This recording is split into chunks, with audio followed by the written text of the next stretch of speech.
Hi guys, I'm Michael Lucy. I'm the General Manager of Profi Fitness School, and I'm delighted to have Barry Vaughan with me this evening. He's going to be telling us all about this exciting new course that's going to be delivered through Profi Fitness School. And Barry designed the course through his own experiences. It's called First Steps into Pivoting and Profiting Online. It's going to be on the 28th of October, and it's basically going to be your essential guide to successfully navigating the digital transformation of being a face-to-face personal trainer and transforming into a thriving online personal trainer. So, without further ado, I'm going to hand over to Barry. Barry, could you tell us a little bit about your background and why you decided to design this course?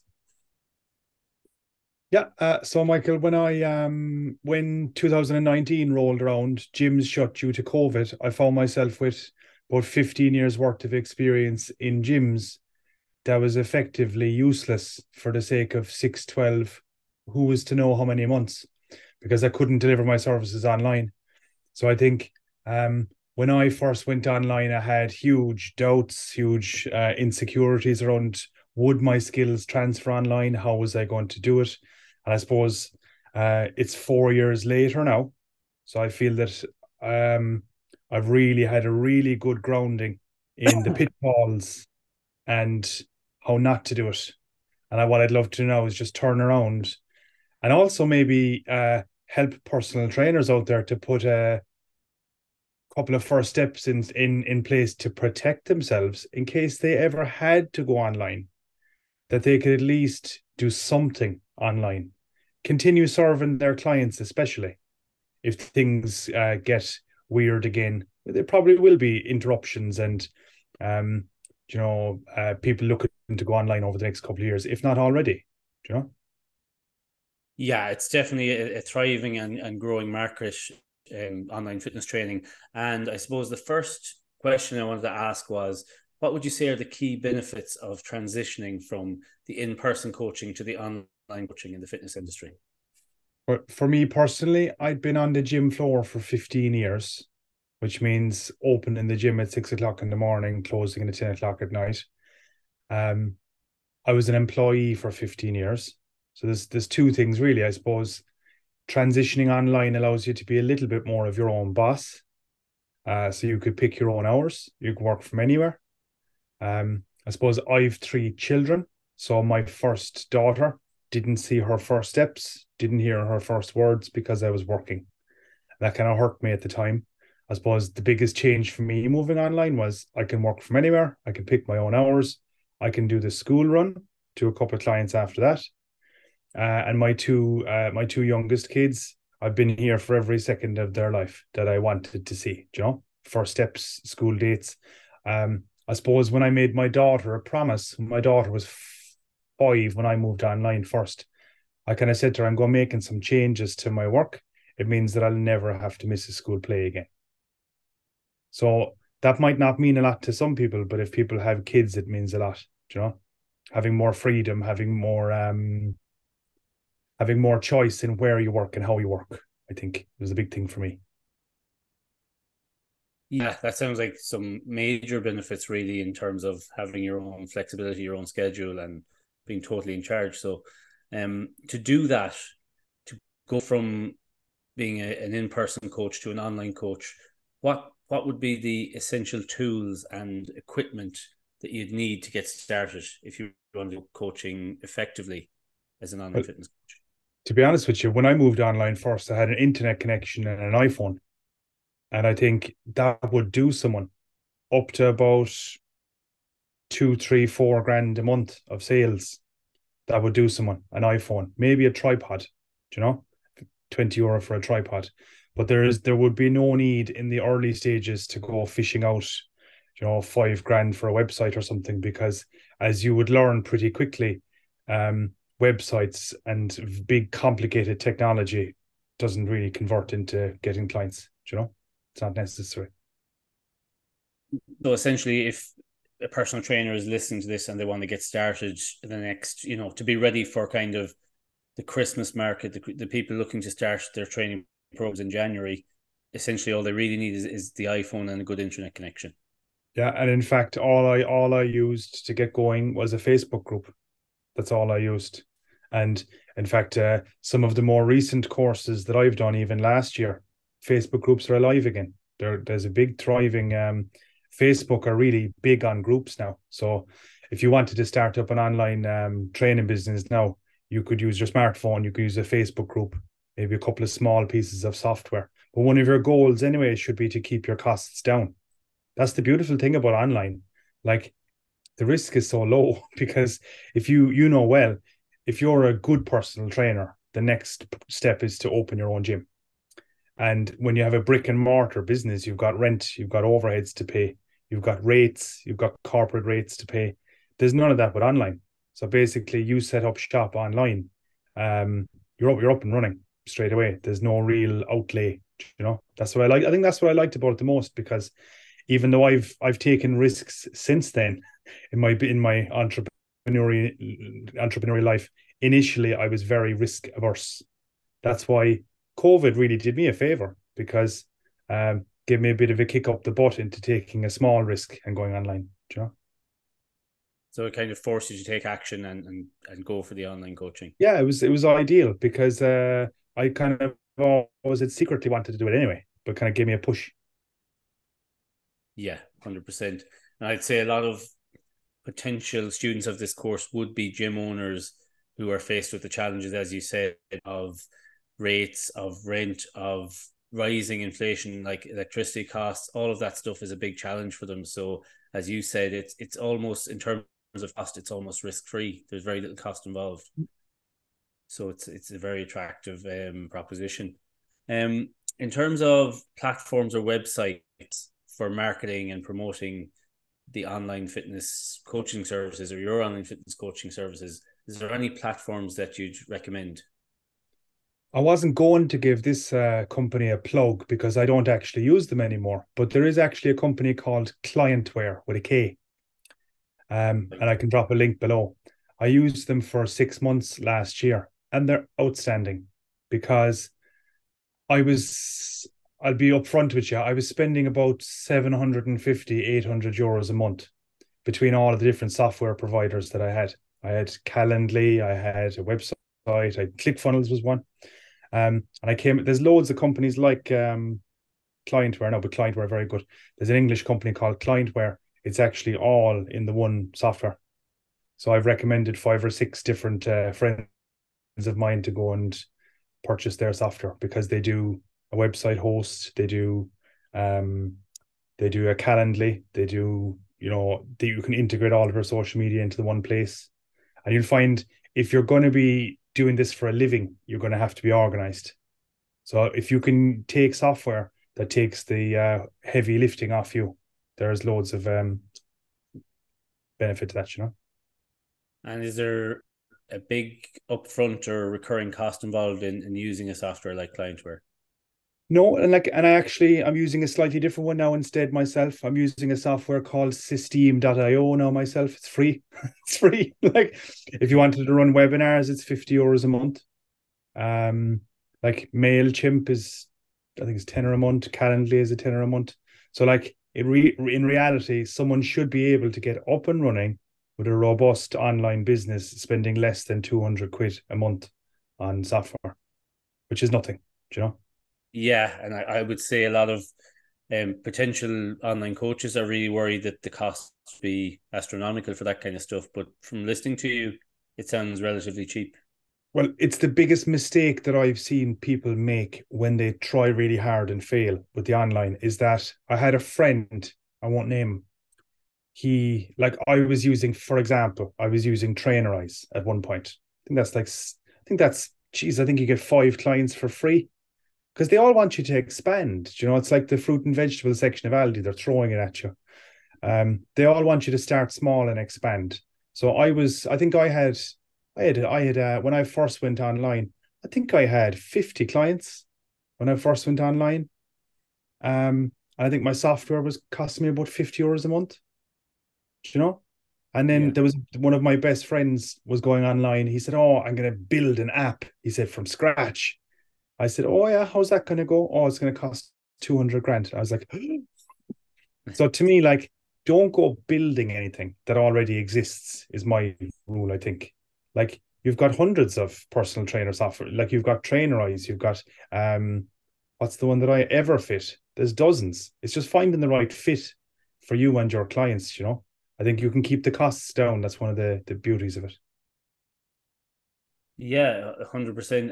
And is there any reason why you decided to change from using stuff like client wear and trainerize? Is it how they were very good initially, or did you outgrow them, or what was the Do you reasoning know what? for change? You'll find as you develop online as a coach, the topics that you want to cover will change. So when I first went online, I only wanted to do nutrition. I didn't want to do anything else. Um, I developed into more of a kind of a mindset coach then because the clients were struggling with that. I had to go and do that. So then I started using other softwares that could deliver that kind of coaching. And you'll find you'll use a software for 6 months. You'll have ups and downs with it. Then as you it maybe change niche, for example. You may change niche from men to women. You may change niche from the general population into business owners. And then all of a sudden you need to deliver your stuff in a different way, you know? Yeah, absolutely. Um, and just on that, can you share some of your, I suppose, success stories that you've heard or you've experienced yourself, or examples of fitness coaches who've successfully pivoted and profited in the digital space? Yeah. So if you look at, even if you take me, for example, right? So after 15 years of working in the fitness industry, I was working in one of the biggest gyms around, and I was on one of the best wages around that you could get as an employed personal trainer.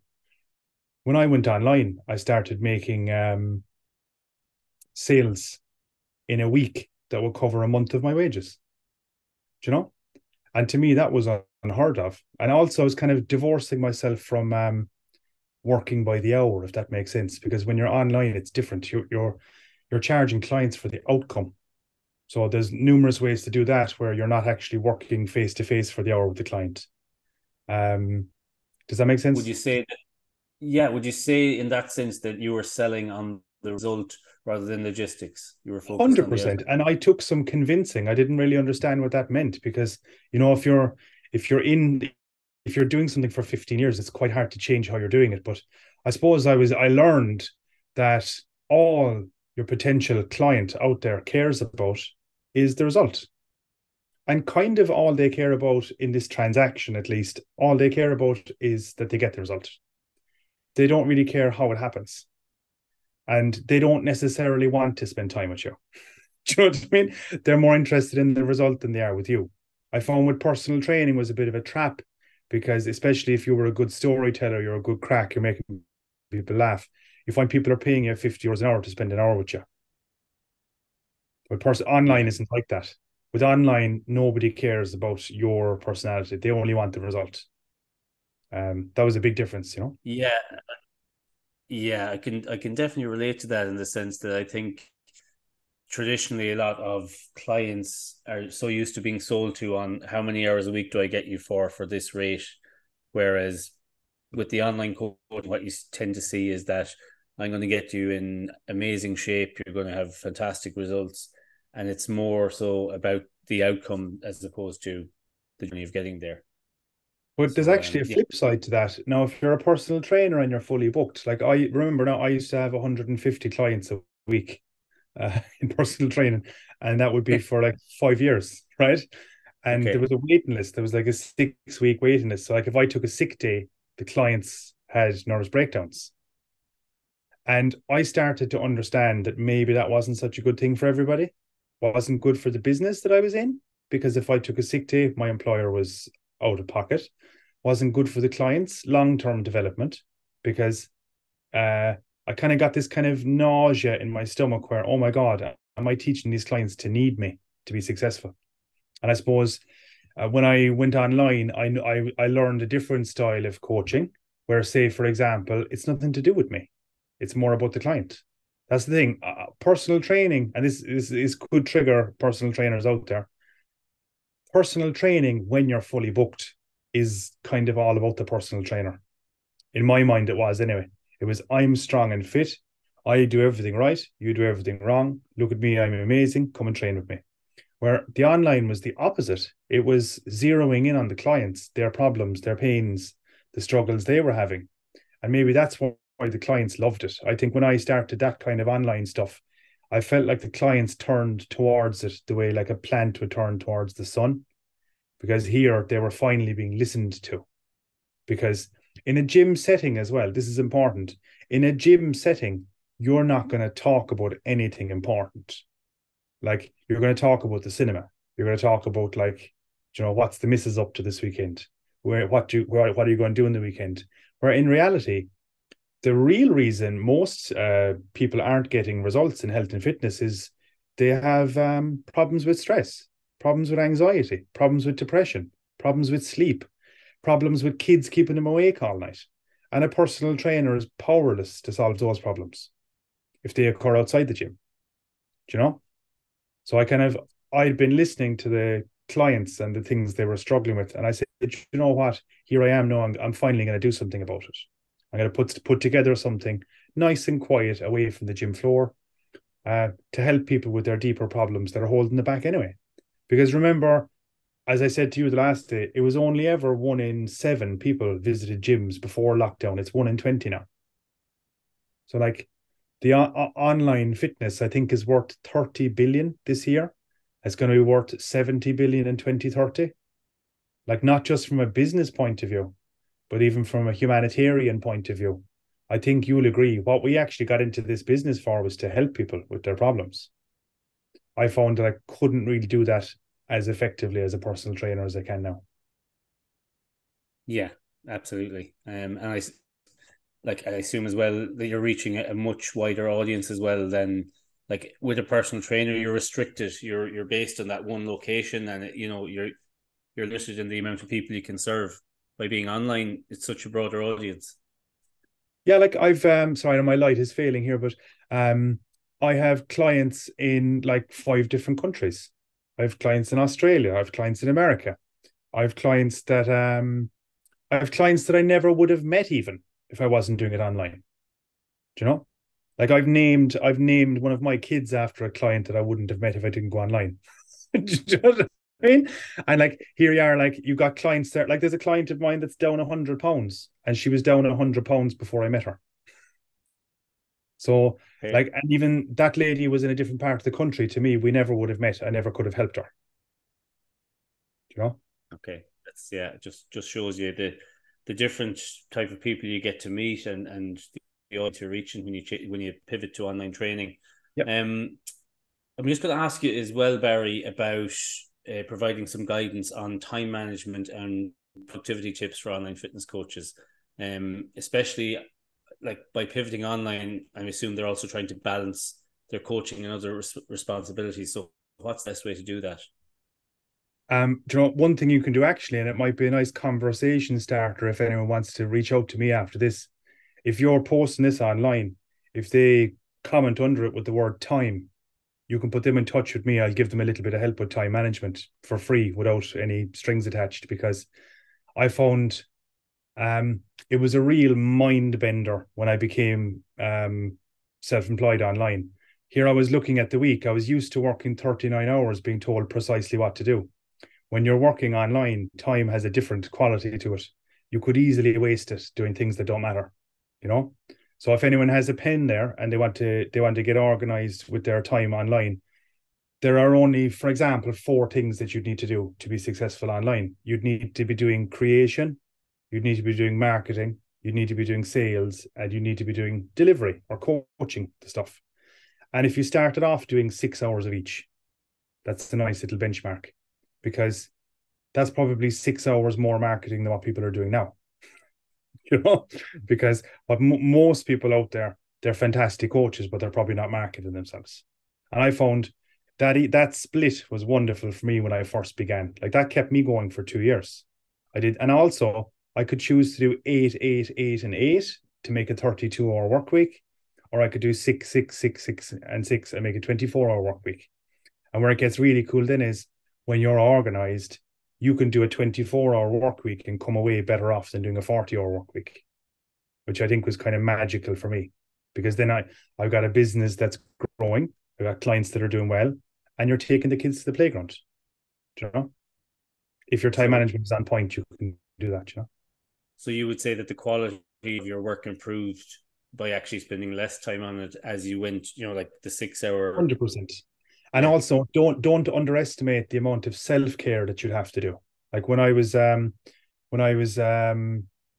first online now, I was surprised that I had to go for a walk in the woods, and I had to go for a dip in the sea, and I had to go for a Turkish shave on the Friday, just to keep my uh, thinking nice and clear. Because if you're working on the laptop, for example, most people that are watching this, they're used to living and operating on the gym floor.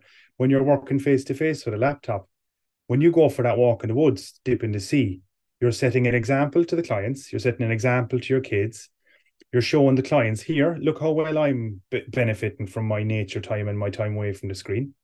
And actually, a big shift that I made was I factored all of that into my work week. So imagine I make a 39-hour work week that contains 24 hours of working really hard and contains 8 or 9 hours of going for a jump in the sea, going for a walk in the woods. And I'd actually schedule it into my Google Calendar then. So I'd have maybe wake up, morning workflow, an hour, maybe 3 clients, nature walk, school run. And you can actually start building your ideal schedule then instead of conforming to someone else's. So you were essentially also putting in your hours for self-care in the Yeah. 13-hour work week. And that goes in. And that's Like I plan backwards. So on my Google Calendar, date night and kids stuff goes in. My own stuff goes in. My nature walks go in. My meditation goes in. My training goes in. And actually, the shift that I made was all of that goes in first. And then whatever's left over, then the clients can have. yeah, Because, and that may sound selfish, but you'll realize online that it's your well-being that actually drives the show. yeah, Personal trainers might resonate with this, that if you have 50 clients, your training takes a hit. If you have 100 clients, your training is worse. If you have 150 clients, your training is non-existent. So I think it's the opposite online. You just realize that the stronger, healthier you are, kind of resonates through the business then. yeah, absolutely. And even for personal trainers listening to this video, I would say, especially for newly qualified personal trainers, what they'll notice first is that you're talking about having 50 clients there for personal training.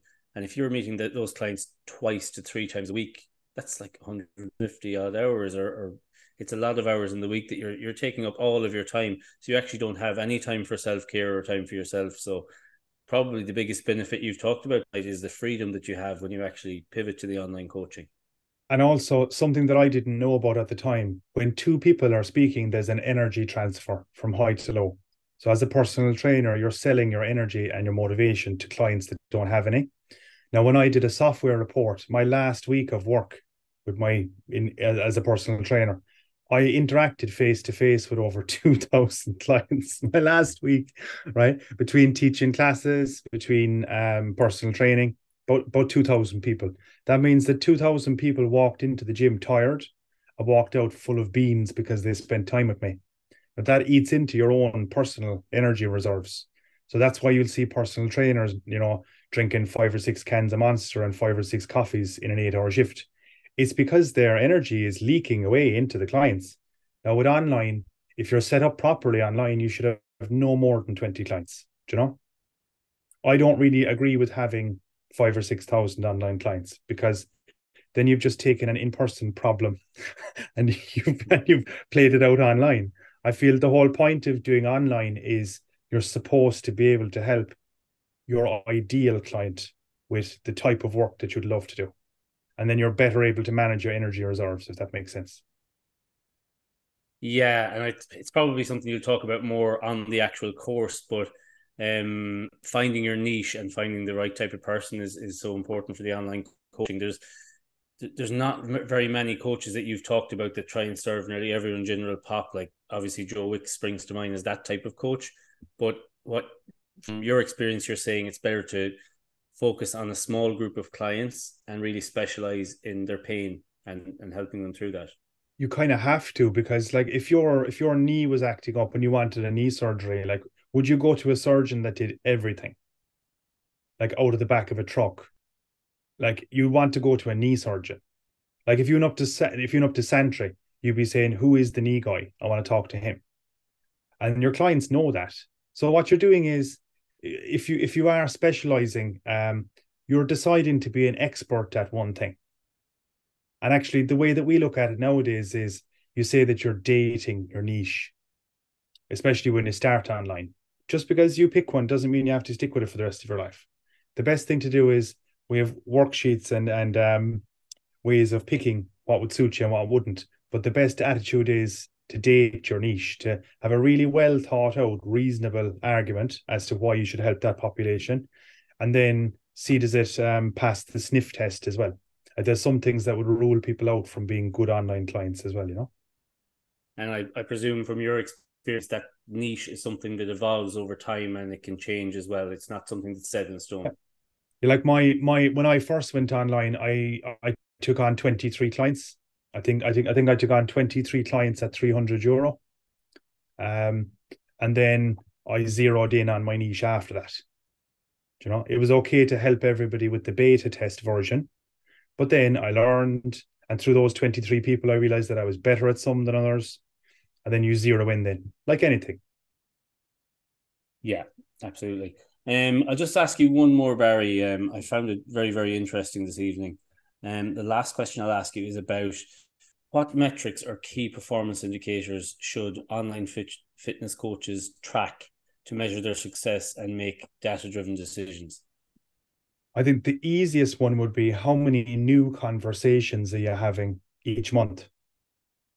So, say, for example, there was a time in my business where I could predict the financial outcome based on how many conversations I would be having.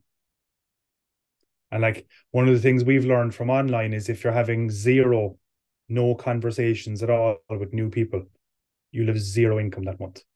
So just get that out of your head. So like, and remember, you're not selling nicotine to babies here. Do you know? You're trying to start a meaningful human conversation with another human that needs help. So one of the first stumbling blocks to get out of the way is you'd have to understand that if you want to put food on the table and you want to help people, you'd have to be starting new conversations. Now, it'd be very easy to track that. Say if you get up a whiteboard or an Excel file and just put up like the month going across, how many new conversations did I start this month? You'll see pretty quickly after a month or two that it translates into revenue as well.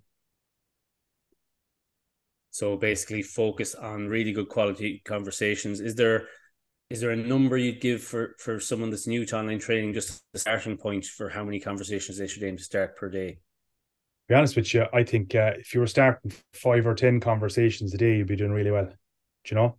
I've gone through both ends of the spectrum. And bear in mind as well, some things in the online, they will work for 6 months, then they'll stop working. So at one point there, last year, you could be profitable by sending out 50 messages a day. That was our benchmark last year. If you did it every day, you'd have income. This year, it's not working. So sending 50 cold, what we call cold messages, it's dead, doesn't work. So that doesn't work anymore. That's why you have to be constantly keeping yourself up to date on what's working, you know? And when you talk about that, do you mean like it could change to something like sending out voice notes or contacting in a different way? Exactly. Like there was something that was working really well for me a couple of months back called a sniper message. So I would send out a message, maybe 100, maybe 50 DMs, cold DMs, and I would say, I cover these four things. Which of these would be most interesting to you? And then maybe out of 100, 10 would respond. Out of those 10, you'd say, would it be okay if I shoot you a message on that? Shoot you a nice, record you a video message. What I'll do then is I would record a very personal video message actually and send to that person. So what it actually on the customer side then, it feels like, oh my God, this person is a mind reader and they've made time for me. But in fact, I've offered that to 100 people and I've only delivered it to 2 or 3. But you filtered out the high quality leads then. The people that are genuinely interested are the ones that are coming back to you. So it's a really good tactic. Yeah, and it means that you're kind of you're creating a little bit of a barrier, like a little bit of friction. You're making the client do a little bit of the work to reach out back to you. You're not chasing them around, because if you get into this situation where you feel you're chasing people around, what we used to say in behavior change as well is once you start chasing people, you'll never stop chasing them. You know, it has to be at least 50-50 where you have a good conversation with a client, you're providing value, you're serving them, but you should always cultivate the air that the client is moving towards you. Do you know? Because if you have to Absolutely. drag someone into your program, you'd have to drag them through it as well. That's it. So you like the people you take on board are people that really want to be a part of it, and they're going to be coachable. Yeah, and there's two or three stages at which I'd actually nearly push the client away a little bit sometimes. And that was good fun when I learned that, because if I had sent a client a message or two and they hadn't responded, I would then respond with, "Hey Michael, would you like to put this on the back burner for now?" Question mark. Leave it. Leave it 2 3 days.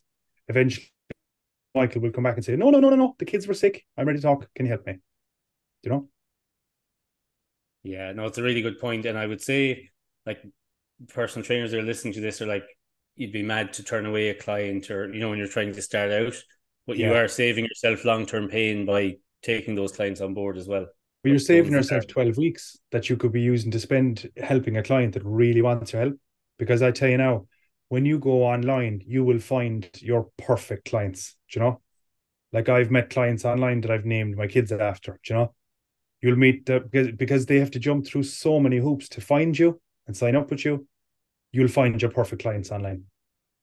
There'll be no more of this kind of counting reps, keeping time, training people that you don't want to be spending time with. That's gone. absolutely. Barry, I found this really, really interesting this evening. Anyone listening in, we've got a live webinar with Barry on the 14th of October. So there will be a link attached to this video so you can register for it. Also, Barry, what was the word you said to leave in the comments earlier? If they Yeah, want, if because if they just put the word time, right? You can always collect those people and send them to me, and I'll give them one free training just to give them some help. Because literally, if you've seen the Marvel movies like Doctor Strange, when you're working online, you can master time in such a way that you can get 10 times more done in less the time. And then you can have a little bit of time back for movie nights and cinema dates and taking the kids to school. Because remember, your clients are busy too, and if you can deliver a better service online and take less time for the client as well, that's a winner winner, for everyone. 100%. So guys, the first steps into pivoting and profiting online, it's a new course designed by Barry, who has literally talked you through his own journey there. It's on the Saturday, the 28th of October. For anyone looking to sign up, there'll be links attached to this video. Thank you so much, Barry, for coming on this evening. He's going to be giving you more tips on the live webinar on the 14th of October, 11 a.m. And it's a really exciting course for personal trainers looking to make that move, that thing that you're worried about now, moving to online training. It's not about being afraid to take the leap. You can see from Barry's experiences, it's very possible to be successful as an online coach. So thank you, Barry. Thanks a million. And guys, just so you know, guys, that webinar on the 14th, I'll be teaching it as much as I possibly can in the time frame to be value packed. It's not it's not really a sales webinar. The purpose of it is for me to show you what you need to know, and I'll teach you a couple of things in detail that you can take and you can implement them straight away in your business after the webinar. Thank you, Barry. And we will chat to you guys soon. Okay. Thanks very much.